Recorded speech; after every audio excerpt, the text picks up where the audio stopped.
طيب كتير الحقيقة من الاجتماعات مع السي اوز المختلفين او الفاوندرز بتوع الشركات. بتحصل حاجة بالنسبة لي بتكون غريبة جدا، بالنسبة لهم بتكون طبيعية جدا، وهي اني بلاقي دايما تليفونهم ما بيبطلش برسائل، مكالمات، واتساب. مرة عشان يوافق على اجازة لأحمد بتاع الارشيف، مرة عشان يوافق على خصم زيادة لعميل من العملاء، مرة عشان يوافق على الاوفر تايم مثلا بتاع واحد من الجماعة بتوع التشغيل، وهكذا. في الحقيقة ان دي مشكلة كبيرة جدا، والمشكلة الأكبر ان احنا لما بنيجي نسأل السي او طيب انت ليه مش بتعمل ديليجيشن؟ ليه مش بتفوض المهام والمسؤوليات بتاعتك لحد من التيم؟ فبتكون الإجابة الغريبة شوية أو الشهيرة جدا: مين قال لك الكلام ده؟ أنا بالفعل بفوض أو مفوض ناس من عندي في التيم. آه، بس لو أنت عايز تكبر أو لو عايز شركتك تبدأ تتوسع، لازم تتخلى عن البيروقراطية بتاعة الإمضاءات اللي أنت البطل بتاعها كسي او فاوندر في الشركة بتاعتك. أنا هيثم منصور، الكانتري مانجر لشركة بولت في السعودية، والفاوندر والليد فينشر اركيتكت لشركة تحوت للاستشارات الإدارية والتدريب في مصر.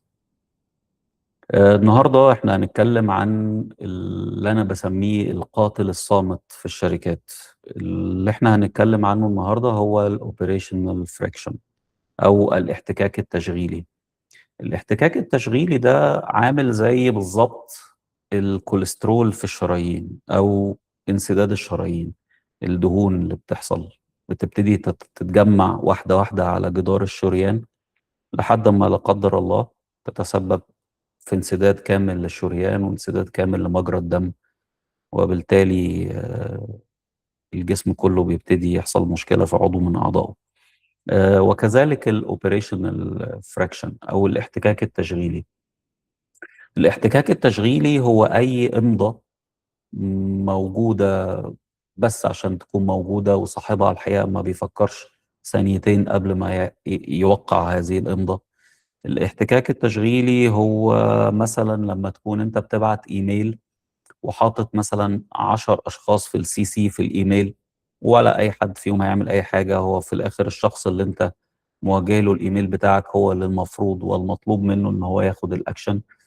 الاحتكاك التشغيلي هو القرار اللي بيقعد 3 أيام عشان يتاخد، مع إنه في الآخر البيانات بتاعته موجودة وممكن تطلع من السيستم في خلال 3 ثواني. الاحتكاك التشغيلي هو الحقيقة هي مشكلة شركات كتيرة قوي موجودة في العالم كله، مش بس في مصر ومش بس في الوطن العربي. والاحتكاك هو اللي بيؤدي إلى إنه لبطء العمليات في أي مؤسسة. لو إدارتين مش عارفين يكلموا بعض إزاي، وفي الآخر بيبعتوا لكل المانجرز بتوعهم والسي او وكل الفاوندرز وكل الناس، لما بس واحد في الإدارة دي يكلم شخص تاني أو ممبر تاني في إدارة تانية، فنبص نلاقي الهيراركي كلها معمول لها سي سي في الإيميل.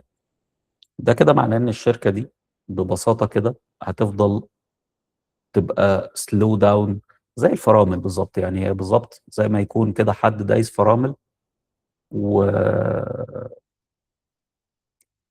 دايس فرامل يعني مش عايز يشيل رجله، بس احنا عايزين ندوس بنزين، عايزين ننطلق يعني.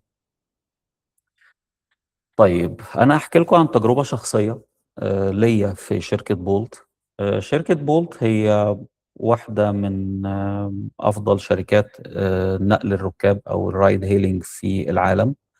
هي وأوبر الاتنين بيتنافسوا في كتير من الدول. بولت أغلب أوروبا تقريبا هي نمرة واحد. أوبر عندها منتشرة أكتر في بلاد أكتر من بولت، وفي بعض البلاد العربية هي أوبر نمرة واحد وبولت نمرة اتنين، زي السعودية مثلا. نتيجة إن أوبر ابتدت بدري.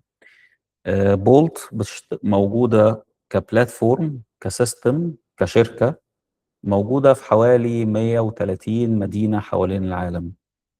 أعتقد كمان أزيد دلوقتي، يمكن وصل 160 مدينة حوالين العالم. طيب، هل تعتقدوا إن الشركة دي السي او بتاعها أول ما فتح الشركة وبدأت الشركة تكبر وتتوسع في تاني مدينة، مش هنقول مدينة رقم 10، في تاني مدينة أو تالت مدينة، هل تعتقد إن هو لسه محتفظ بالاثورايزيشن ماتريكس في إيده؟ هل هو اللي بيتخذ كل القرارات الداخلية في الشركة؟ الحقيقة لا، ولو هو عمل كده ما كانش الشركة وصلت للي هي وصلت له دلوقتي. أي كونتري مانجر زي حالاتي كده في البلد اللي هو ماسكها، هو الحقيقة بيبقى له مطلق الحرية في اتخاذ القرارات اللي تخص التشغيل في البلد اللي هو فيها. ومطلق الحرية أنا أعنيها تماما، يعني سواء كان من تعيينات للتيم أو التحكم في البادجت، قد إيه هنصرف الشهر ده، قد إيه هنصرف الشهر الجاي، البوانص بتاعت السواقين، خصومات العملاء، التسعير نفسه بتاع السيرفيس أو الخدمة دي في البلد اللي انا فيها مختلف تماما عن التسعير في البلد اللي جنبي. حتى يعني بولتو موجوده شغاله في الامارات، فالتسعير عندنا يختلف تماما عن التسعير في دبي. السي او بالتاكيد ما يعرفش اي حاجه عن الكلام ده بتاع بولت. على فكره بالمناسبه، هي بولت هي شركه النشأة بتاعتها، او هي شركه استونيه في بلد اسمها استونيا. يمكن ما حدش يعرف استونيا دي فين اصلا، بس انتشرت وبقت تاني اكبر شركه للرايد هيلينج في العالم بعد اوبر، اللي هو العملاق اللي بقاله سنين السنين. نتيجة ايه الكلام ده؟ نتيجة ان احنا عندنا في بولت في حاجة بنسميها جارد ريلز. يعني الهيد كوارتر مش شغلته ابدا انه يتدخل في كل القرارات اللي بتاخدها الكانتري او بياخدها اللوكال تيم. اللوكال تيم الحقيقة هو عنده باوندريز، عنده جارد ريلز هي اللي بتحكم القرار بتاعه. عنده اي بي، عنده داشبوردز، عنده كي بي ايز، عنده عندنا حاجات كتيره جدا، تولز كتيره جدا. التولز دي اللي بيديها لنا هو الهيد كوارتر. الهيد كوارتر هو اللي بيسبورت اللوكال تيمز بالداتا، وبيديهم سبورت مثلا بالكيس ستاديز. ساعات كتير بيكون في ما بيننا اجتماعات مثلا، آه، اللي هي مثلا بنتكلم على، لو انا مثلا بتكلم التيم بتاع دبي، بنبتدي نشوف ما بيننا وبين بعض ايه اللي حاصل يعني. ايه المشاكل اللي عنده حلها ازاي، وايه المشاكل اللي عندي وحلتها ازاي، بحيث ان احنا نبتدي يبقى في ما بيننا تبادل خبرات زي ما بنقول يعني. فبالتالي هو ده دور الهيد كوارتر، هو انه يفاسيليتيت الاوبريشن عند اللوكال تيمز، لكن عمره ما بيكون هو البوتل نيك. لان تخيلوا لو الهيد كوارتر هو اللي لازم يوافق على كل حاجه، يعني مثلا لو هعين موظف عندي الهيد كوارتر لازم يوافق عليه، لو انا هصرف النهارده بادجت قد كذا الهيد كوارتر لازم مش عارف ايه. في ما بيننا باوندري، يعني انا هصرف السنه دي كلها كذا، ده الكلام ده قلناه في اول السنه وخلاص. طيب انترنالي بقى، ما هو انترنالي انا عندي سيزوناليتي، فعندي صيف غير شتاء، فانا مش هصرف مثلا البادجت بتاعتي في الصيف تختلف عن البادجت بتاعتي في الشتاء. مين وايل في مصر السيزوناليتي معكوسه تماما، الصيف هو اللي بيشتغل اكتر من الشتاء وهكذا. فبالتالي كل لوكال تيم هو مسؤول عن انه ازاي هيشتغل، ازاي هيصرف، ازاي هي اكت، بحيث انه يحقق الكي بي ايز اللي احنا متفقين عليها اللي في الاخر تتحقق. وعندنا كوارترز ريفيوز وعندنا كل الكلام ده، بس فاينلي في الاخر الديسيجنز اوريدي متروكه تماما لللوكال تيم دوت. المشكله بقى اللي على النقيض تماما اللي بيحصل في شركات كتير بنشوفها، انه السي او بيكون، خليني اقولها بطريقه لطيفه، يعني هو بيحب التحكم، بيحب السيطره، بيحب يظهر، بيحب يبقى هو اللي ظاهر في الصوره. يعني السي او بتاع بولت انا ما شفتوش في حياتي، يمكن ما اعرفش، يعني شفت هم ثلاثه، يعني ثلاثه فاوندرز، شفت مثلا اثنين فاوندرز، لكن الفاوندر الرئيسي ما شفتوش في حياتي خالص. مع اني الكانتري مانجر لبولت دلوقتي بقى لي 9 سنين، بس هو الراجل ما بيحبش الشو، ما بيحبش يظهر، ما بيحبش يدخل اجتماعات، ما بيحبش يبان. فبالتالي للاسف الشديد عندنا في شركات كتيرة قوي في الوطن العربي، الفاوندر بتاعها بيكون كنترول فريك. هو بيحب السيطرة، بيحب يبقى هو الهيرو بتاع الشركة، هو الشخص اللي الدنيا ما تمشيش من غيره. لازم يكون موجود في كل كبيرة وصغيرة، لازم يوافق على كل شردة ووردة زي ما بنقول. فبالتالي وهو شايف ان هو كده بي آم، يعني في عندنا كان مثل زمان كده يقول لك انت لازم تبقى واقف على ايه، على راس الشغل بتاعك، عشان لو انت سبت الشغل بتاعك الشغل كده مش هيمشي، شركتك مش هتشتغل، لازم تبقى واقف فوق الحلال بتاعك. فدي حاجة الحقيقة اوكي، هو فعلا لازم تبقى عامل كده، بس ازاي؟ مش ابدا انك انت لازم تبقى انت البوتل نيك، تبقى انت الشخص اللي لازم اي حاجة تعدي عليه الاول قبل ما تخلص. في باوندريز، في حدود، اوكي. في authorization ماتريكس لازم تكون معمولة، اوكي. بس في الاخر مش لازم ابدا تكون انت كسي او فاوندر تكون انت العقبة قدام الشركة، تكون انت البوتل نيك اللي واقف عشان الشركة دي تسكيل اب او تجرو او تبتدي فعلا تنطلق وتعمل الهايبر جراس بتاعها زي ما بولت اشتغلت وعملت الحقيقة. آه، المشكلة التانية بتاعت انه آه، الناس او السي اوز برضو دايما شايفين ان التيم بتاعهم عنده الحرية كاملة، بس هي الحقيقة حرية مقنعة شوية. يعني هو مديله الحرية في كل حاجة إلا إنه ياخد قرار، فبالتالي هو مديله حرية الشغل لكن مش مديله حرية القرارات، فبالتالي حرية القرارات في الآخر بترجع دايما في كل مرة للسي او. فعشان كده دايما لما بنيجي نسأله طب انت ليه مش مفوض الناس اللي عندك، يقول لك انا مفوضهم، انا مديهم، ده هم شغالين هناك. طب ليه التليفون ما بيبطلش رن؟ طب لو قفلت تليفونك مثلا اسبوع واختفيت من الوجود، رحت اجازة مثلا، هل هترجع هتلاقي الشغل مشي تمام، ولا في مشكلة ما هتحصل في الشغل؟ ده سؤال مهم جدا، لازم اي سي او يسأله لنفسه بجد. لو فعلا قفلت التليفون دلوقتي، ايه الشغلانة اللي هتقف في الشركة؟ ايه الحاجة اللي مش هتتحرك، مش هتمشي، وهتفضل مستنياني لحد ما ارجع تاني؟ خليني هنا أسألكم، من فضلكم اللي عنده يعني تجربة يشاركنا بيها، يرفع ايده ويتكلم. تجربة هو كسي او شايف ايه، او شايف ان الكلام اللي انا بقوله ده مش منطقي، او انه لا ما هو لازم فعلا ان انا اوقع على الحاجات دي كلها لو هو سي او الشركة، او لو هو شايف فعلا مشاكل من هذا النوع في الشركة اللي هو بيشتغل فيها. يا ريت يشاركنا تجربته. استأذنكم يعني اللي عايز يتكلم بس يرفع ايده ونتكلم. اتفضل يا احمد. احمد ابراهيم مظبوط. لا، أنا علاء إبراهيم. معلش بقى، هي ايه بقى؟ فاحنا ايه ده دايما هي احمد يعني. تمشي كده وتمشي كده يعني. تمشي كل حاجه صح مظبوط. اهلا وسهلا آه، بحضرتك. أهلا بيك. أنا كنت آي تي دايركتور لفترة طويلة في بنسل مايرس كويب وكمان في أسترازينيكا. طبعا ممكن بس تعلي 100%. صوتك شويه؟ كده سامعني الصوت أحسن؟ شويه مش واضح. الصوت افضل كده شويه. أحسن. تمام. طيب، أنا كنت آي تي دايركتور في بريستول مايرس كويب وفي أسترازينيكا لفترة طويلة. بصراحة الاتنين دول مدرستين كبار قوي. انت السبب آه في اللقاح اللي احنا اخدناه. لا، مش أنا السبب. أنا على فكرة ما خدتش اللقاح. طيب. طب مش كنت تعرفنا قبل ما ناخده؟ وهقول لكم سر. استرازينيكا ما كانش لا. عندها بلانز انها تخش في اللقاحات قبل الموضوع ده. اوكي استراتيجيكال بلانز ما كانتش موجوده. ما علينا. آم، لوجيكال يعني في الاخر كل شركات الادويه كانت بتتسابق عشانه يعني، فطبيعي لازم يبتدوا يتجهوا ليه. بصراحه كان ريفينيو ستريم جبار.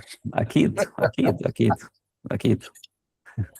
يعني طيب، اتفضل. انا طبعا متفق معاك 100%. انا لو مدير ودخلت في كل حاجه، انا هبقى على الاوبريشن ليفل. انا مش هبقى على الديسيشن ميكنج ليفل ولا استراتيجيكال بارتنر. ليه؟ لان انا مشغول كل يوم باللي بيحصل كل يوم. This is not the manager يعني responsibility. يبقى عنده some level of responsibility، بس لازم يدي الاوتونومي للتيم بتاعه، يكبره، يعلمه، يديله الثقه، يديله القدره ان هو ياخد ديسيشنز، عشان هو كمان يميك شور ان هو اوفر فيو على استراتيجيكال دايركشن بتاع الديبارتمنت، وانها الايند مع الاستراتيجيكال دايركشن بتاع الهول كومباني، وياخد القرارات على اساسها. انما لو فضل كل يوم مستني انه يشوف المصروف ده راح في مكانه، البيرشيز ريكوست ده راح لصح، وكل الكلام ده، لا التيم هيتعلم ولا هو هيفضل، وفي دي الاخر هو حقيقة مش فعلا. هينجح. وفي الاخر هو مش هينجح يعني. ده my input from my experience يعني. اوكي، شكرا جزيلا. طبعا معك حق، كلام منطقي جدا ومظبوط جدا جدا. آه، وفي السلايدز اللي جاية هنتكلم ازاي تقدر لو انت مدير شركة تتغلب على ده، سواء كنت المشكلة فيك انت كبوتل ناك او المشكلة اوريدي في بعض الادارات، لانه في بعض الاحيان مش بيكون على فكرة الفاوندر بس، برضو عشان ما نظلموش، مش بيكون الفاوندر بس هو المشكلة. في احيان كتير بيكون ادارات الشركة نفسها في ما بينهم مشاكل. يعني في مثلا اوفرلاب ما بين ادارتين، في ادارة شغلها شبه ادارة تانية قوي، فبالتالي الاي تي والتستنج مثلا. لو انا راجل على فكره الباك جراوند بتاعتي اي سي تي تماما، انا مهندس كمبيوتر ومعايا ام بي اي من الينويز، تك في امريكا برضو، فكله تك يعني. ف فلو اديت شويه امثله من الاي سي تي، هنلاقي مثلا في شركات الار ان دي بيبقى في كتير اوفرلابنج ما بين الادارات وبعضها، والباوندريز ما بتكونش واضحه، فبالتالي طالما ما فيش باوندريز واضحه بيبتدوا الادارتين يتخانقوا على يا اما responsibility يا اما انا مش مسؤول. يعني لا دي مش حتتي يا عم، بس ازاي ده مش، لا دي مش حتتي والله انا ماليش دعوه. طب الادارات التانيه لا، ما برضو دي مش بتاعتي. الله، امال مين طيب صاحب الموضوع؟ يعني الموضوع كده ملوش لا اب ولا ام. ف... فكمان عشان برضو ما نظلمش بس السي او، مش بس في احيان في احيان تانية ما بيكونش سي او اصلا هو البوتل نيك، بيكون التفاهم ما بين الادارات والباوندريز بتاعتها هي دي المشكله الرئيسيه. هو ده الفراكشن الرئيسي اللي بيوقف الشركه او بيعرقل من حركه الشركه. حد عنده اي حاجه عايز يضيفها؟ اتفضل يا استاذ علاء. برضه from my experience يعني، بس في اللوكال بقى company Egyptian companies، I would say يعني دي كانت مشكلة مانجمنت. كان عندنا الديبارتمنتس كل واحدة بتشتغل لوحدها. يعني انا بعمل برودكت جديد، فالار ان دي شغال محتاج حاجات، البرتشيزنج مش مشاركه قوي، بيجيب له الحاجات بس ممكن متاخر، ما اديلوش برايورتي، رغم ان البلان ان احنا عايزين البرودكت ده يخلص بسرعه. نفس الكلام مم. لما نتكلم على الكواليتي.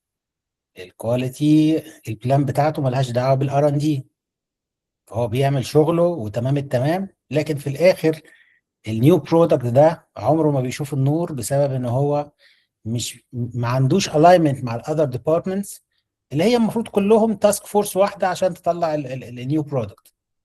هي نفس الكلام، الالاينمنت بتاعت الريسبونسبيلتي والتراست ما بين الديفرنت ديبارتمنت، بيشتغلوا سايلوس كده كل واحد مع نفسه، وبالتالي في بالظبط. الاخر هي مركب واحده، شركه واحده، يا هتلانش البرودكت كلهم مع بعض، يا اما البرودكت ده دي مش هيطلع حقيقة مش فعلا. هيشوف النور. فيعني برضو ده انسايت على اللي انت بتقوله، وبرضو متفق 100% مع اللي انت بتقوله. طيب تمام، شكرا جزيلا. انا عايز حد تاني يشارك بقى غير استاذ علاء، لانه انتوا يا اما نايمين يا اما مكسوفين، فمش عارف انتوا مين في الاثنين. يعني ما تقنعونيش ان المجموعه اللي موجوده ما حدش فيهم خالص عنده اي مشكله اداريه، ولا شاف اي حاجه من اللي احنا بنتكلم فيه دوت في شركته. فاختار انا حد يتكلم، ولا في حد هيتطوع ويرفع ايده؟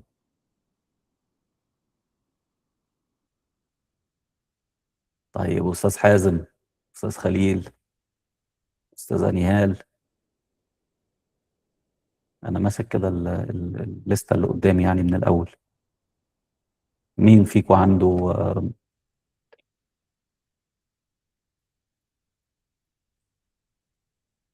عنده اي انبوت في اللي احنا بنقوله؟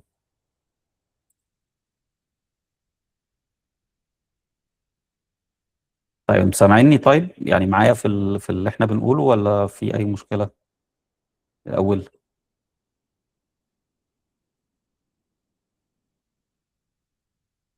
هو ليه ما فيش، ليه في صمت يا شباب؟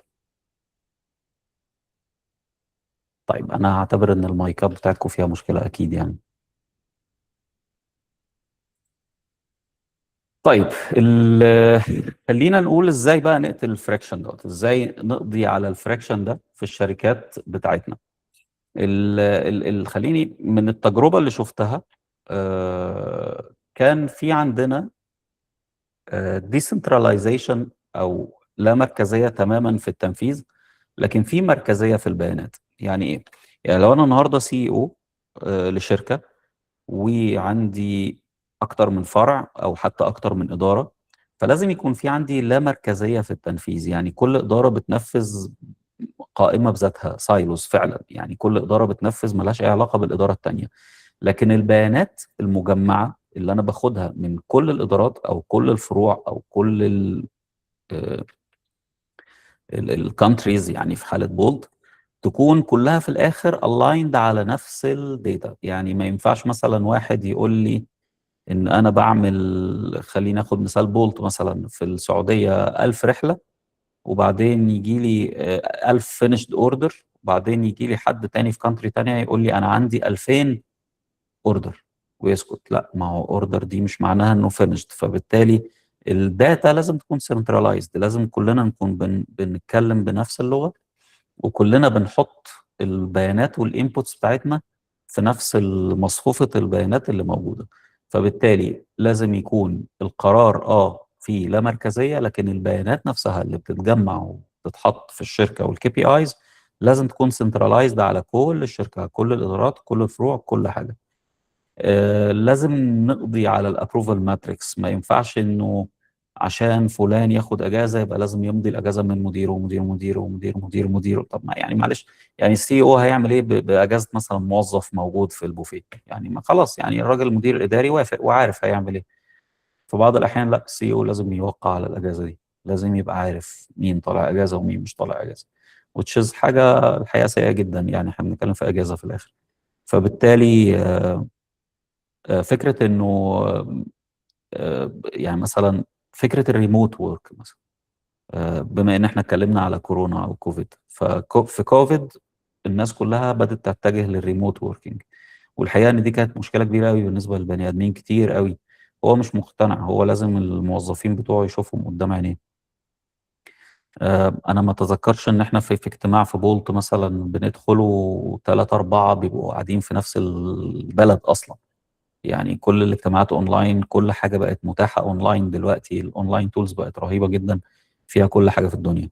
فبالتالي ده في حد ذاته بيسهل قوي انه يكسر الباوندريز اللي موجوده، وبيكسر الحدود اللي ما بينه، وبيسهل قوي ان انا اقدر النهارده اهاير تيم موجود في روسيا مثلا، ولا موجود في امريكا وانا بشتغل في مصر، ولا بشتغل في السعوديه، او العكس ممكن اهاير تيم موجود في مصر بما انها مثلا ارخص، او في الهند. فبالتالي ما بقاش عندنا المشكله دي. فبالتالي ما بقاش في حاجه اسمها ابروفال ماتريكس، بنستبدلها بالجارد ريلز اللي بقول لكم عليها. انه في الاخر فاينلي في حدود، في كلنا عارفين في الاخر ايه الجارد ريلز اللي بتحكمنا، وماشيين على هذا الاساس. لكن مش انه كل واحد لازم يوقع ويمضي. ثالث حاجه، ودي حاجه مهمه جدا جدا للشركات الصغيره بالذات، انه لازم تفكر انك تدي للموظفين بتوعك الكونتكست. يعني احنا فين وبنعمل ايه وايه اللي احنا عايزينه، وسيبهم ياخدوا قرار. لكن ما تديهمش القرار. عارف زي كده فكرة ايه؟ علمني ان اصطاد سمكة واحسن من انك تديني سمكة، المثل الصيني المعروف. فبالتالي نفس الفكرة، علمهم ازاي هم ايه الكونتكست، احنا كشركة فين، الداتا بتاعتنا بناخدها منين، ايه التولز اللي بنستخدمها، وايه اللي احنا عايزين نوصل له. وسيبهم ياخدوا القرارات بتاعتهم، سيبهم ياخدوا ديسيجنز. اي سي او في الدنيا لما بيبقى معاه تيم، وفي الاخر التيم ده بيبقى بيسأله على كل حاجة، حرفيا كل حاجة. انا النهاردة عايز اعمل كذا، انا عايز اسوي كذا، انا اروح فين، انا اعمل ايه، انا اسوي ايه. هو صدقوني ما بيكونش سعيد ابدا بده، المفروض انه ما يكونش سعيد بده، لانه ده هدك فوق راسه، بيردن. فاينلي في الاخر زي ما استاذ علاء قال، هو السي او شغلته الاساسيه او اللي هو بيبقى عايز يعمله هو انه بقى يشوف يعني الفيجن المستقبليه للشركه، يبتدي يقارن الارقام، يبص على الكي بي ايز، يبص على ارقام الناس اللي بتشتغل. هو ده اللي يهمه. يهمه انه اخر كل اسبوع، اخر كل شهر، اخر كل كوارتر، حسب حجم الشركه وحسب طبيعه شغلها، يبدا يبص على الكي بي ايز فيعرف هم رقمين ثلاثه اللي دايما بيكون بيبص عليهم، فيعرف اذا كانت الشركه دي ماشيه في الاتجاه السليم او ماشيه في الاتجاه الخاطئ، فيبدا يتدخل. ويبدا يتدخل برضه بشكل استراتيجيك جدا، ما بيتدخلش في الاوبريشن، في الدي تو دي اوبريشن، لانه لو هو تدخل في الدي تو دي اوبريشن يبقى يروح يعملها هو اسهل، احسن يعني. اسهل حاجه اني اعمل الشغلانه بنفسي عن اني اقعد اعملها عن طريق حد تاني. فاهمين قصدي؟ فبالتالي دي مهمه جدا بالنسبه خصوصا للشركات الصغيره، ان السي او لازم يبني كونتكست في الشركه، يخلي الناس تبقى فاهمه ايه اللي احنا رايحين له، ايه اللي احنا بنعمله، ايه الطريقه اللي احنا هنستخدمها، لكن ما يديهمش تعليمات على كل حاجه بتحصل. مش كل يوم يعني يدخل يشقر عليهم ويشوف بيعملوا ايه وما بيعملوش ايه واللي بيحصل في الشركات دي. أه، اتفضل، اتفضل يا استاذ علي. متفق معاك دكتور ان انا بتدخل كتير. لا ولا بس يهمك. متفق معاك، بس ممكن تكون في حاجه we are missing from my experience شفتها يعني. امم لازم يكون السي او او الليدر. على فكره الليدر ده على كل الليفلز، من اول امبلوي تحت ممكن يبقى ليدر في شغله لغايه السي او. لازم يكون هي عنده اوكي ماشي. عنده اتفضل اتفضل، كوميونيكيشن. معلش انا اسف. لا ابدا. لازم يكون عنده كوميونيكيشن سكيلز قويه جدا، اللي هو السي او. تو كوميونيكيت اللي انت بتقوله، هي هاز تو كوميونيكيت ذا كونتكست. احنا فين وعايزين نروح فين، ويعرف يكوميونيكيت ايه بالظبط وللناس لمين. يعني غالبا بيبقى لكل الشركه، او على الاقل اللي هو السينيور تيم. بس هي هاز تو كوميونيكيت باستمرار وبالكونتكست المناسب وبالوردنج المناسب طبعا. ودي بتفرق، وافتكر وي ار لاكينج الجزء ده، لان انا شفت ليدرز كتيره ومش كلهم على نفس المستوى في الكوميونيكيشن دي. ف I believe so، و I believe ان مش عيب ان احنا نبقى عارفين ان احنا محتاجين نقوي الكوميونيكيشن عندنا، عشان نقدر فعلا نكيب التيم كله او الشركه كلها اون ذا يعني synchronized مع بعض ورايحين امم في الدايركشن الصح. تمام. بص انا عندي تعليقين على اللي حضرتك قلته. اولا على موضوع ليدر، آه ان شخص يكون ليدر دي بالنسبه لي فيها جزئين، فيها جزء موهبه وجزء مهاره مكتسبه. انه في كده في بعض الاحيان في اشخاص، يعني انا بنتي الصغيره ليدر، هي اللي ماشيه مثلا بنتي الكبيره، سبحان الله، مع ان دي صغيره بس هي طبيعتها كده، سبحان الله. دي موهبه، دي بتبقى هي طبيعه بني ادم. ففي فعلا زي ما حضرتك بتقول في بني ادمين آه خلاص هم بيكونوا طبيعتهم ان هو ليدر، فهو حتى موظف لسه يا دوب جاي الشركه بس هو ليدر، هو طبيعته كده، هو بيحب يليد الناس وبيحب يقول للناس وبيحب ياخد مومنتوم وبيحب ياخد الانيشيتيف وبيحب يبقى برو اكتيف في الديسيجنز والقرارات. بس في ناس ما بيكونوش كده، في ناس طبيعتهم مش كده، فدول ليهم تدريب. هنا بتبقى المهارة دي لازم تكتسب عشان هو يبقى في الآخر سي او. فلازم فعلا ينتقل من كونه مدير عادي لأنه يبقى ليدر للتيم بتاعه. فبالتالي هو لازم يبتدي يشوف لو في حد في التيم عايز يتعلم حاجة أو مش فاهم حاجة، أو في حاجة من التولز مش عارفها، أو في حاجة من التولز مش فاهمها، يبتدي يشرحها له، يبتدي ياخد بإيده يعني زي ما بنقول، لأنه ليدر. مش بس مجرد مدير. والشعرة اللي ما بين الاتنين الحقيقة صغيرة قوي. ومع حضرتك تماما، الليدر الشاطر لازم يكون عنده communication skills كويسة. لازم يكومينيكيت المسج اللي عنده للموظفين بطريقة واضحة. مش لازم تكون طريقة حلوة، بس لازم اتليست تكون فيها وضوح. لازم يكون اللي هو عايزه موجود. فأحيان كتير لما باجي أعمل جاب أناليسز لشركات كتير، بسأل دايما سؤال كده لكل الليفلز الإدارية. بسألهم إيه، والسؤال ده ليكم آه، في كل شركاتكم، يعني كل في شركته إيه هي أهم 3 حاجات في الاستراتيجية بتاعت شركتك؟ أه بتفاجئ إن التوب مانجمنت بيكون عندهم استراتيجي، وعندهم فعلا حاجات مهمة في الاستراتيجي دي. بس الاستراتيجي دي وكل البوينتس اللي احنا بنتكلم عنها، كل ما بنزل لتحت كل ما بلاقيهاش. لحد ما توصل مثلا لليفل شوية بتاع تنفيذ مثلا. هو احنا اصلا عندنا استراتيجي؟ يعني ايه استراتيجي اصلا؟ يعني مش الاهداف بتاعت الشركة؟ لا حضرتك، في اهداف وفي استراتيجية. الفكرة في اختلاف كبير قوي ما بين الاهداف والاستراتيجية. الاهداف هو ان احنا نبقى شركة كبيرة ونبيع كتير ومش عارف ايه، بس ايه بقى استراتيجيتنا لتحقيق ده؟ هنحقق ازاي ان احنا نبيع كتير؟ الجو تو ماركت بتاعنا شكله عامل ازاي؟ البيزنس موديل فين؟ هنوصل لده ازاي؟ فمع الاسف كل ما بننزل في الليفلز اللي تحت بنلاقي انه ده منعدم تماما، مش موجود اصلا. فبت فده نتيجه الميس كوميونيكيشن اللي انت كنت بتتكلم عنه. الكوميونيكيشن هنا، الكوميونيكيشن ميديا بقت كتيره، يعني مش بالضروره ان احنا نروح ونقول لكل واحد. السيستمز بقت موجوده كتير، والشركات الكبيره والصغيره بقت بتستخدمها وبتشتغل عليها. الساس بقى، يعني كل السيستمز موجوده ساس، وتقدر تشتريها بفيو دولارز يعني. وتقدر انك تاناونس الاستراتيجي بتاعتك دي على كل الليفلز. لو انت شركه فعلا عندك ليفلز اداريه يعني عميقه شويه، مثلا 2 أو 3 ليفلز اداريين. ف... فده مثلا ميس كوميونيكيشن بيؤدي الى انه ساعات السي او بيكون في دماغه استراتيجي وعارف ان الشركه ماشيه في اتجاه، ولما بننزل تحت في التنفيذ بنكتشف ان الشركه ماشيه في اتجاه تاني خالص. بس هو مش عارف، هو فاكر انه اللي في دماغه واصل للناس، وانه كلنا بنأكت ورايحين في هذا الاتجاه. احنا بنبيع عشان احنا احسن كواليتي. كل الناس فاكره ان احنا بنبيع عشان احنا ارخص سيرفيس. بتحصل. ف... فده الميس كوميونيكيشن اللي حضرتك بتقوله. طيب ده سؤال لحضراتكم، فكروا فيه.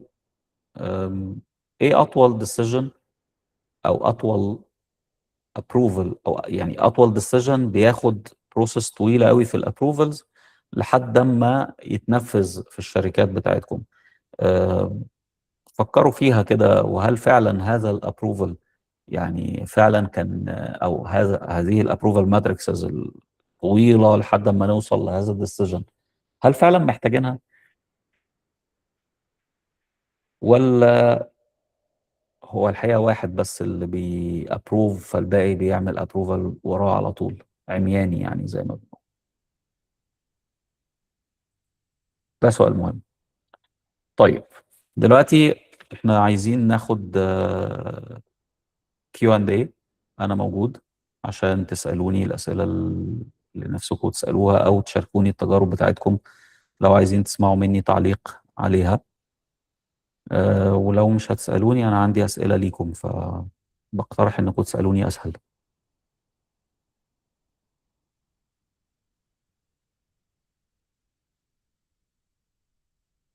حد عنده اي استفسار، اي سؤال في اللي انا قلته، اي سؤال محيره عموما في الشركه بتاعته؟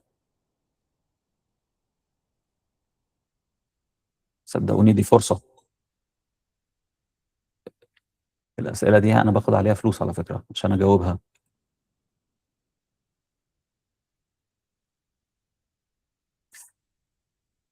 استاذ علاء اتفضل. معلش ما فيش غيري النهارده الظاهر اللي بيه. مش عارف في ايه. اشتركت بس انت معاك. منورني والله العظيم. ربنا يخليك. سؤال في المنطقة عندنا في الميدل ايست. عندنا مشكلة، او انا شايف كده عندنا الستاتستكس والاحصائيات طبعا. قليله شويتين عن الماركت. فبتبقى مم. مشكله لما اجي افتح ماركت جديد، ما ببقاش عارف مم. ايه الدايركشنز او ايه المين بوينت تو ديفلوب البيزنس في الماركت الجديد ده. انت نصيحتك نعمل ايه؟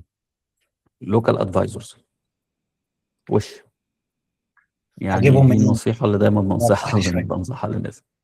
هقول لك وضحها لي ازاي. شويه. يعني انت مثلا النهارده موجود في مصر وعايز تفتح في السعودية، خلينا اخد مثال انا شفته.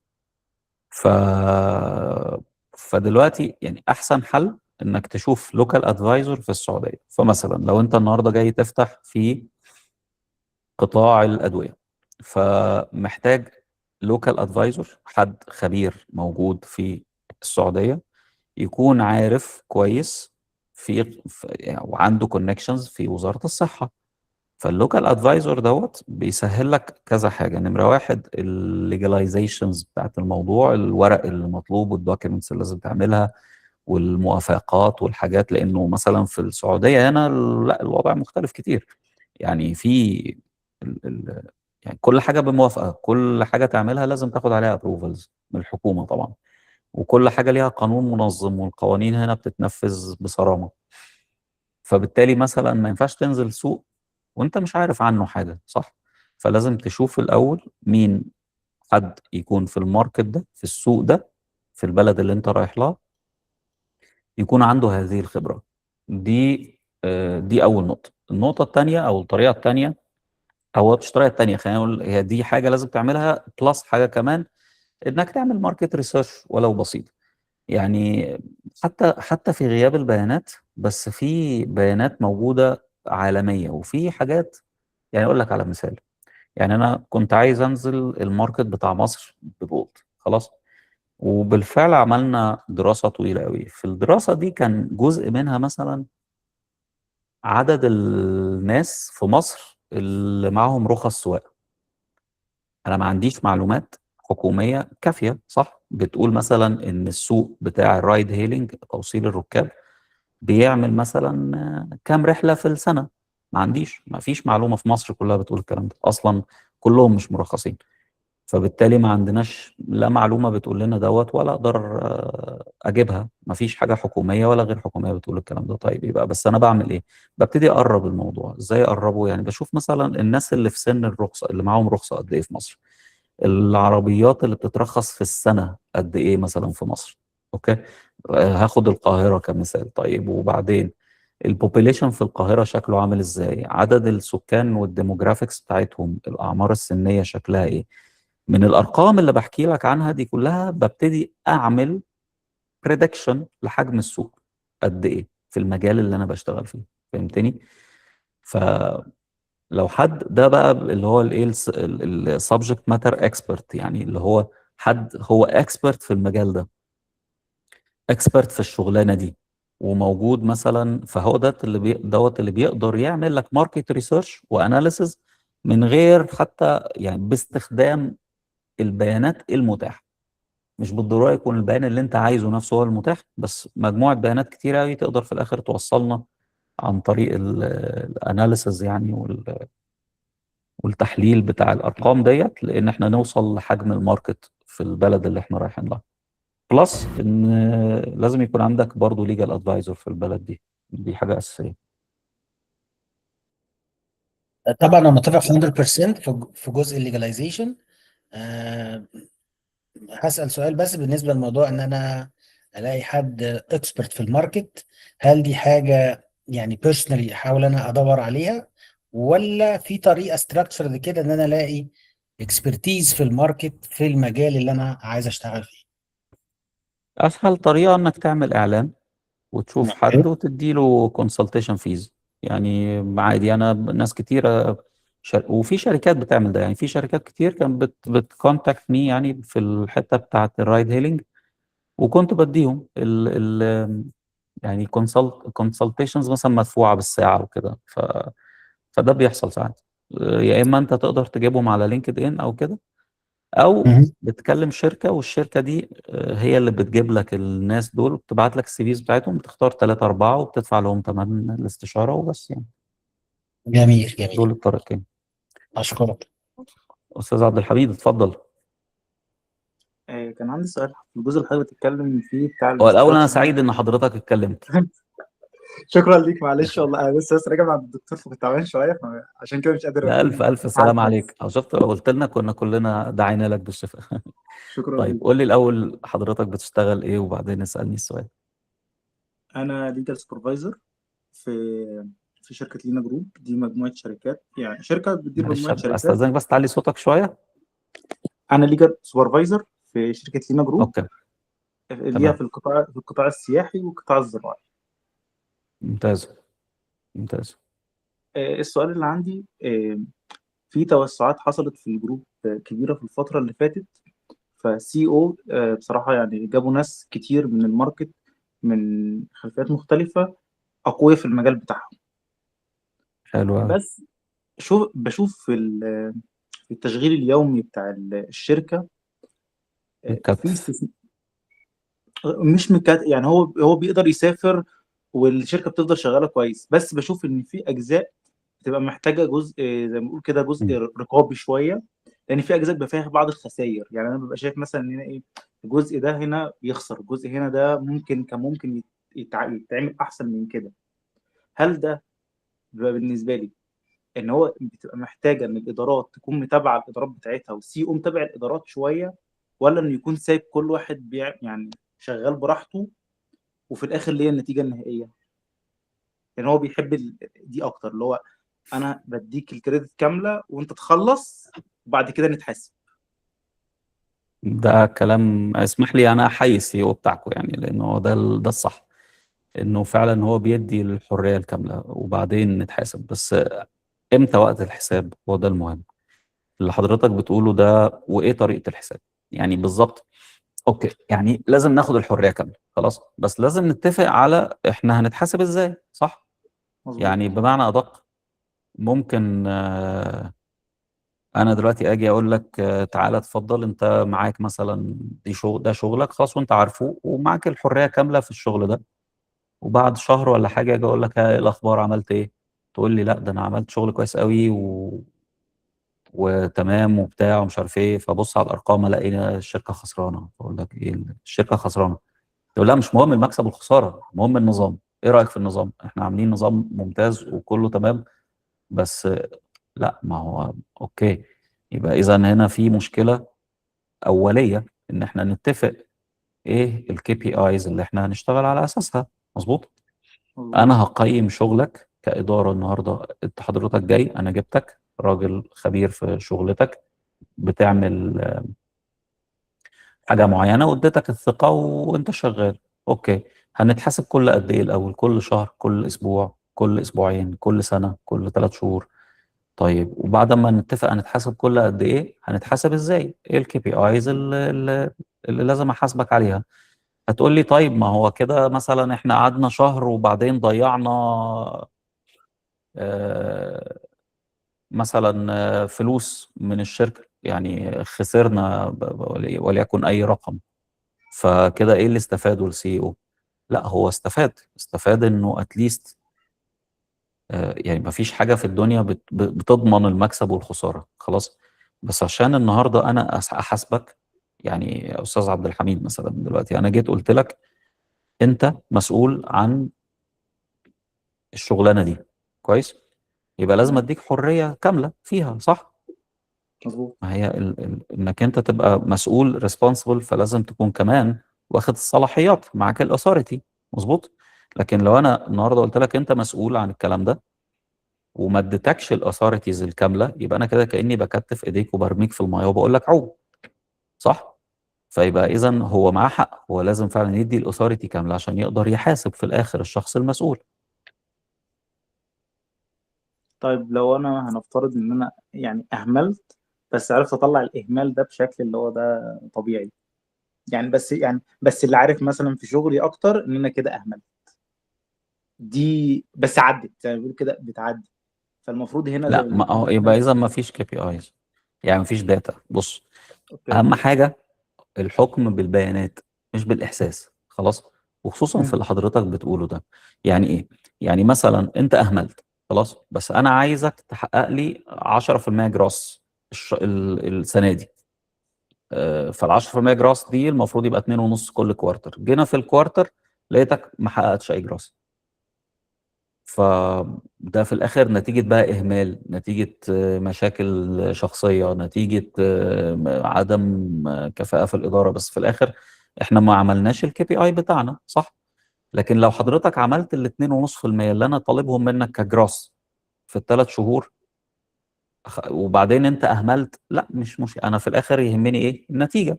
فاللي حضرتك بتقوله، هل النتيجه اصلا مش متحققه ولا النتيجه اتحققت مظبوط، فهمت قصدي حضرتك. ولا او ممكن اصلا هو تكون مفيش؟ في بعض الحاجات بيكون النتيجه مش واضحه اصلا، يعني في بعض الحاجات ان انا مثلا بعمل وانا توسع كبير، فاوكي يعني احنا السوق الماركت محتاج مننا ده، ففي حاجات يعني نقول مثلا زي سبيروس باتس كده، هي السوق محتاجها جامد فكبرت بشكل كبير، بس كان في اخطاء كتير او ما زالت بتحصل داخل الشركه، لو انا تشبيه صح. كبرت لان الماركت هو اللي هو كبر، المحتاج تقصد مش ان الشركه هي اللي كويسه؟ بالظبط، ده قصدي كده. يعني هو السوق محتاج وفي فرصه، فانا محتاج اضخ استثمارات جامده عشان طبعا. الحق الفرصه دي. بص، يعني مش هقدر اجاوبك بشكل دقيق لاني مش عارف الموضوع برضو بشكل موسع، يعني فاهم قصدي. بس خليني اقول لك، يعني تقدر تبعت لي على الايميل او على الواتساب اللي تقصده بالتفصيل، وانا ما عنديش اي مشكله هقول لك يعني ايه الاجابه الوافيه للموضوع دوت، لانه يعني مش كل حاجه بتمشي مع كل الناس، فاهمني. يعني في كلام ممكن انا اقوله لك دلوقتي بس هو ما ينطبقش على الشركه اللي حضرتك بتتكلم عنها مثلا، او على الكيس اللي انت بتتكلمها. بس ان جنرال احنا في عندنا حاجه اسمها اورجانيك جروس، خلاص، وفي الجراس بتاع الشركه. الاورجانيك جراس هو ده اللي حضرتك بتقوله دلوقتي ان السوق كبر اصلا. ده اورجانيك جراس. يعني ما هو لو انا مثلا بتكلم في ماركت بتاع كاستمرز، يعني بي تو سي، فالطبيعي ان البي تو سي في حاجه اسمها اورجانيك جراس. الاورجانيك جراس ده مثلا بيبقى لكل برودكت مختلف عن البرودكت التاني، بس ليه نسبه معروفه. فلو مثلا الاورجانيك جراس بتاعي 10% في السنه، وانا كشركه حجم مبيعاتي زاد 5% السنه دي، يبقى انا كده بكسب ولا بخسر؟ بخسر. بالظبط. انا كده بخسر في الماركت، مش بكسب في الماركت، لان انا كان المفروض ابقى 15% عشان يبقى انا مظبوط. كده اخدت ماركت شير زياده. لكن اذا كان هو اوريدي السوق زاد 10% وانا حجم مبيعاتي زادت 5 بس، يبقى انا هنا عندي مشكله. يبقى اذا دي حاجه بقولها كتير، انه مش دايما كل الارقام الخضراء عندك والزياده ده معناه ان انت كويس ابدا. انت ممكن تشوف ارقام خضراء خضراء خضراء وفي الآخر الشركه اصلا بتنهار. تمام. ف ودي احد الاسباب مثلا، يعني احد الكيسز اللي بنتكلم عنها، ان انت اوريدي في عندك جراس 5% بس هو اوريدي الماركت كله زاد 10%. ده معناه ان الماركت شير بتاعك قل مش زاد، نقص. فانت في الحقيقه بالسالب مش بالموجب. ف فعشان كده اللي حضرتك بتقوله ده فاليد بوينت جدا، وده اول حاجه خالص قلتها لك. طالما هندي صلاحيات يبقى لازم نتفق على طريقه الحساب. لكن صلاحيات بدون اتفاق او بدون محاسبه، فدي كده معناها ان انا مدي الحقيقه يعني صلاحيات في غير محلها، خلينا نقولها بشكل شيك يعني. ايوه. ميرسي جدا لحضرتك. العفو العفو. طيب مين تاني يا جماعه عايز يشارك؟ استاذ علاء. لو سمحتوا لي بمداخلة بالنسبة للي قاله أستاذ عبد الحميد، تعقيب. خصوصا في النقطة التانية، اللي هو لو أنا فهمتها صح، إن أنا كإدارة قدرت أحقق الكي بي آيز، أحقق التارجت بتاعي، لكن ممكن مش بطريقة سليمة. يعني ده لو مثلا في مجال الأدوية هنلاقي امم. إن في حاجة اسمها حرق أدوية، إن أنا ببيع أدوية مش في منطقتي، وبالتالي امم. بيبان إن أنا بايع، بس أنا عملت مشكلة للشركة في حتة تانية. او ايفن لو عملتها في منطقتي فالسستينابيلتي بتاعت الجروث ده مش دايما، لان انا بعت زياده عن احتياج الماركت. فهنا اللي هيأثر حضرتك قلت عليك الشهر اللي بعده. اللي انت قلت عليه الباوندرز، انا مش بحقق التارجت بالظبط. بس بحققه ازاي.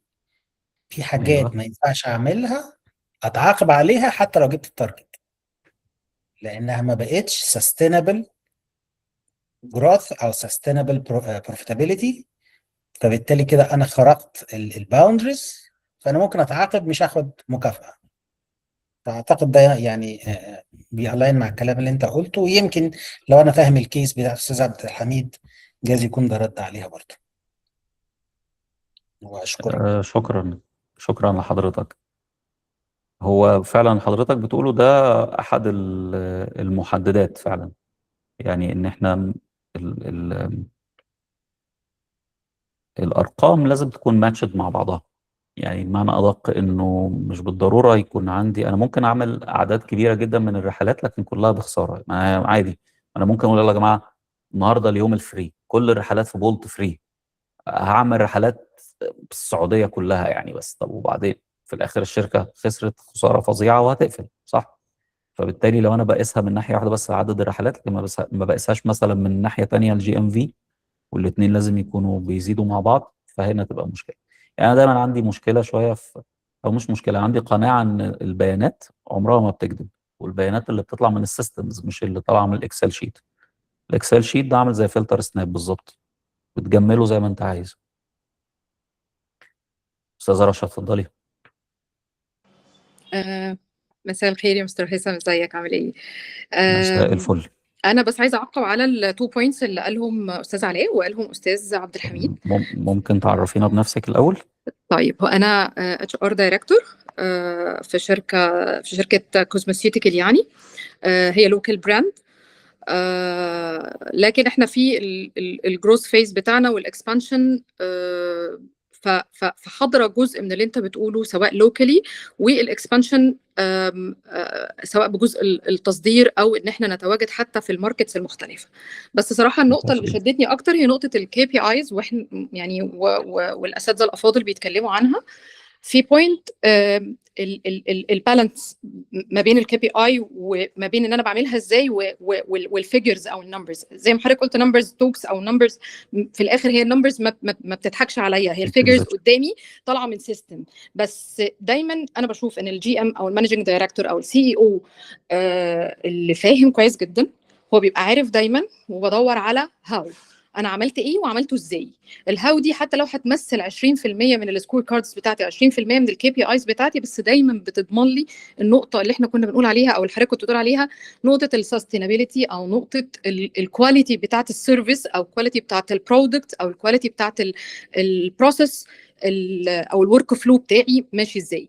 فهي ممكن ما تمثلش الجزء الاكبر من الكي بي ايز بتاعه الاورجنايزيشن، وليكن زي ما قال استاذ علاء قبل شويه نقطه البيع، بس انا بحرق. فهل في حد بيتابع بقى على السيلز بوليسي؟ هل حد بيدي ماركت فيدباك على اساس نقط الحرق او غيره، الفولس فيزيت لو احنا بنتكلم على القطاع الطبي، الحاجات دي كلها. وهكذا برضو طيب. البرودكتس ممكن ناس تبقى بتقول على نيو برودكتس لونشز، انا طلعت الار ان دي مثلا، احنا طلعنا 10 برودكتس، ال10 برودكتس دي الكواليتي بتاعتها ايه؟ والحاجات دي الايند برضو زي ما قلنا في الاول مع الاوبجكتيفز والاستراتيجي بتاعت الشركه. يعني الشركه لو بتقول انا هحقق مثلا 1 بليون، مثلا هنقول 1 بليون، طيب اوكي 1 بليون دوت، وهطلع برودكتس بكواليتي 1 2 3 4 اللي هي بتمثل الهويه او الايدنتيتي بتاعت الشركه. فانا طبيعي واحنا بنكاسكيد بقى الكي بي ايز بتاعتنا وكلنا كادارات بنشوف احنا بنعمل ايه وبنعمله ازاي. بس فبنعمله ازاي دي دايما بتضمن لي الجزء الغايب بقى اللي هو ايه، زي ما نقولوا اللعب اللي بيحصل او الحاجه انها يعني لو مش عايزه يخوني التعبير، بس اللي هو ايه، انا ليس الحاجه عشان في الاخر يبقى الفيجر مظبوط وخلاص. ودي النقطه اللي كان استاذ عبد الحميد بيقول عليها، ان في عك ممكن يحصل بس يتدارى وسط الفيجرز الجميله، الارقام المنمقه المحطوطه. فدايما لو انا عندي الجزء بتاع الكنترول سواء بكواليتي سواء بحد بيقيس لي الاوبريشنال اكسلنس مثلا، طبعا كلمه اوبريشنال اكسلنس كبيره ومش صعب انها تكون موجوده في اللوكال كامبانيز، لكن انا قصدي حتى لو على سكيل صغير بس فانا كنت بس يعني بعقب بالنقطه دي على especially نقطه الكي بي ايز وهاو تو implement it بالوات والهاو يعني. بس طيب خليني اقول لك على حاجه. اللي انت بتقوليه ده كلام مظبوط مليون في المية. بس انا لسه عند قناعتي انه حتى اللي حضرتك بتقوليه ما يخص الكواليتي اوف برودكتس واللي قاله استاذ علاء في ازاي انا ممكن ابيع واني بحرق او ما بحرقش او الكلام ده كله، مثلا في مجال الكوزماتكس حتى عند حضرتك. فانا لازلت مصر انه احنا نقدر نطلع كي بي ايز معينه، حتى موضوع الكواليتي ده يبان فيها او يظهر فيها ازاي. مش كل الكي بي ايز، مش كل الارقام هي ارقام مبيعاته بس، الحقيقه لا. آه ف يعني مش عايز اكون بتكلم عن بولت كتير، بس خليني اكلمكم عن اي حاجه تانية. يعني مثلا كوزماتكس، خلاص. في الكوزماتكس انا عندي في رقم تاني مهم قوي، هو الريتنشن بتاع العملاء شكله عامل ازاي. يعني بمعنى ادق، هل الرقم ده متقاس فعلا عندكم في الشركه ولا بس احنا بنقيس مبيعاتنا؟ ما هو اصل المبيعات، اوكي شكرا، المبيعات اوريدي عندي ممكن تكون نتيجه ميديا باينج. يعني هي عملاء انا مشتريهم، الميديا باينج بالنسبه لي ده عميل انا بشتريه خلاص. فبالتالي أنا ممكن اعمل انفستمنت عالي جدا واصرف فلوس كتير قوي في الميديا باينج، فاجيب عملاء كتير قوي ويشتروا البرودكت بتاعي. بس كام بقى عميل من دول هو اللي انا فعلا احتفظت بيه كعميل، هو اللي بعد ما خلص البرودكت بتاعي راح اشتراه مره تانية؟ هو ده احنا بنسميه الكاستمر ريتنشن. كم عميل من دول جبتهم اورجانيك؟ يعني حد قال لواحد صاحبه او واحده، يعني قالت لواحده صاحبتها على البرودكت ده انه ممتاز روح اشتريه، من غير ما انا اللي اشتري العميل ده، اللي هي تكلفه الاستحواذ الكاك بتاعت الكاستمر. فبالتالي هنا لو انا عندي الارقام دي صحيه جدا وفي ازدياد، ده معناه ان الكواليتي بتاع البرودكت بتاعي ممتاز، من غير بقى ما اسال عملاء. اوكي. يس هي بتكمل الصوره. يعني انا متفقه مع حضرتك جدا، هي دي ايوه. بتكمل الارقام اللي عندي، الفيجرز السوليد فيجرز اللي عندي دي بتكملها الارقام ايوه. الثانيه، واضم معاها الام بي اس مثلا، نت بروموتر سكور. ده من الحاجات الاساسيه مثلا في الكاستمر ساتسفاكشن، وبتخليني عامله يعني جود ريليشن او جود رابور ما بيني وما بين الكاستمرز بتوعي سبيشالي القدام يعني. احنا في عندنا حاجه اسمها برودكت فيت تو ماركت، خلاص، اللي هي زي ما حضرتك قلتي الار ان دي في الاخر بيطلعوا برودكتس كتير، بس مين فيهم اللي بيفت مع الماركت؟ مين فيهم اللي العميل عايزه؟ مش بالضروره يكون احط احسن حاجات كيميكالز وبتاع مش عارف ايه، حاجات عندي جباره جدا في البرودكت، ده معناه ان العميل مثلا هيحبه؟ لا، وارد ما يحبوش، وارد يكون السعر نتيجه الحاجات دي بقى عالي عليه وهو مش عايز قوي كل ده، هو عايز حاجه بسيطه يعني، هو عايز نصه بس بسعر احسن. فبالتالي مش دايما البرودكت حتى فيت تو ماركت والبرايس مش دايما يكونوا هم دول الماتريكس. ففي ارقام كتيره قوي مش بس ارقام المبيعات لازم تكون موجوده، ولازم تكون موجوده قدام اداره الشركه. في عندي مثلا خاص اسمه سيسات كخدمه عملاء. انا مثلا بخدم العميل بتاعي ازاي؟ مش في عندي كاستمر سبورت سيرفيسز بعد الافتر سيل. طيب الافتر سيل اخباره ايه لما العميل بيتصل يشتكي نتيجه ان اوردر ما وصلوش ولا اتاخر على ما يوصل، ولا ان العبوه جات له دامجد ولا يعني ازاي انا بقيس رضا العملاء دول؟ ازاي بقدر فعلا احقق ان العميل ده يطلع في الاخر من عندي مبسوط فيبقى لويال كاستمر ليا فيقدر يجيب حاجات تانية؟ فعشان كده مش بس السيلز، الارقام كتير قوي، وعلينا بس ان احنا نقدر ننقي الارقام المظبوطه اللي فعلا تقول لنا كل جزء من اجزاء الشركه شغال ازاي. استاذ علاء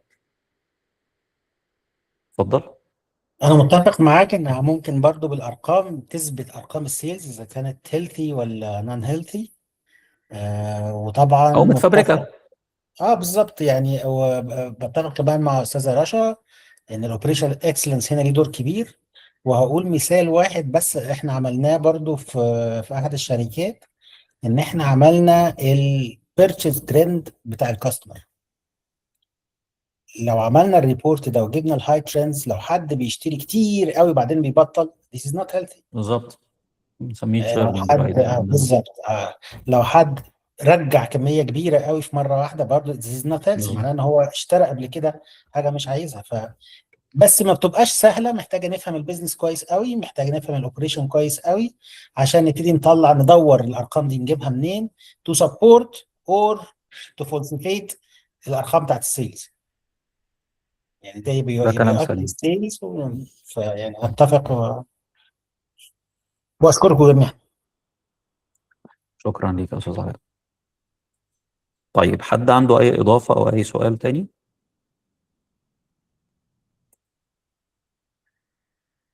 طيب جميل جدا. يعني انا سعيد جدا الحقيقه باني كنت معاكم النهارده، ومتشكر قوي على على المشاركات اللي اثرت فعلا الويبينار دوت منكم. واحنا اوريدي الويبينار ده الموديول الثاني من سلسله ويبينارز وموديولز اوريدي بنديهم تريننج في تحوت عن والتريننج ده واخد تشارتر اوف مانجمنت انستيتيوت سيرتيفيكيشن عليه، وهيوصل لحضراتكم بالايميل وعلى الواتساب سبيشال اوفر على التريننج دوت.